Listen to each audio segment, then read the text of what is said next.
যদি আল্লাহ তোমাকে এমন কিছু ত্যাগ করতে বলেন যেটা তোমার জীবনের সবচেয়ে প্রিয়, তুমি কি পারবে? আজ আমরা শুনব এমন এক কাহিনী যেখানে একজন বাবা আল্লাহর জন্য নিজের সন্তানের জীবন ত্যাগ করতে প্রস্তুত হয়েছিলেন। তিনি ছিলেন মহান নবী ইব্রাহিম আলাইহিসসালাম আর তার প্রিয় সন্তান ইসমাইল আলাইহিসসালাম।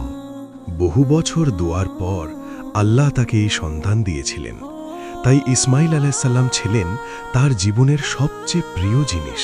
এক রাতে ইব্রাহিম আলাইহিসসালাম একটি অদ্ভুত স্বপ্ন দেখলেন। তিনি দেখলেন তিনি নিজের সন্তানকে কুরবানি করছেন। এটা শুধু স্বপ্ন নয়, এটা ছিল আল্লাহর আদেশ। ভাবুন, একজন বাবা যার জীবনের সবচেয়ে প্রিয় তার সন্তান, কিন্তু আল্লাহ বলছেন তাকে কুরবানি করতে।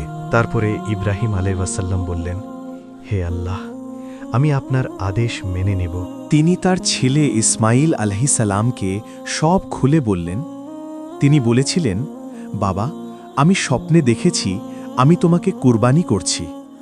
তারপর ইসমাইল আলাইহিসসালাম বলেছিলেন, আব্বা, আপনি আল্লাহর আদেশ পালন করুন, আমি ধৈর্য ধরব।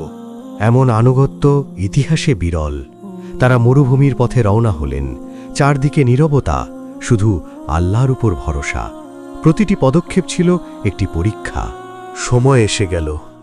ইব্রাহিম আলাইহিসসালাম চোখ বেঁধে নিলেন, কারণ তিনি তার সন্তানের মুখ দেখতে পারছিলেন না। তারপরে ইব্রাহিম আলাইহিসসালাম বলেন, হে আল্লাহ, আমি শুধু আপনার জন্য করছি। ঠিক তখনই আল্লাহর পক্ষ থেকে ঘোষণা এলো, হে ইব্রাহিম, তুমি পরীক্ষায় উত্তীর্ণ হয়েছ। ইসমাইল আলাইহিসসালামের পরিবর্তে একটি দুম্বা কুরবানি করা হলো। এই কাহিনী আমাদের শেখায়, আল্লাহর জন্য ত্যাগ করলে তিনি কখনো ক্ষতি হতে দেন না। সত্যিকারের ঈমান মানে আল্লাহকে সবকিছুর উপরে রাখা। এই কারণেই আমরা আজও কুরবানি করি, ইব্রাহিম আলাইহিসসালামের সেই ত্যাগকে স্মরণ করে।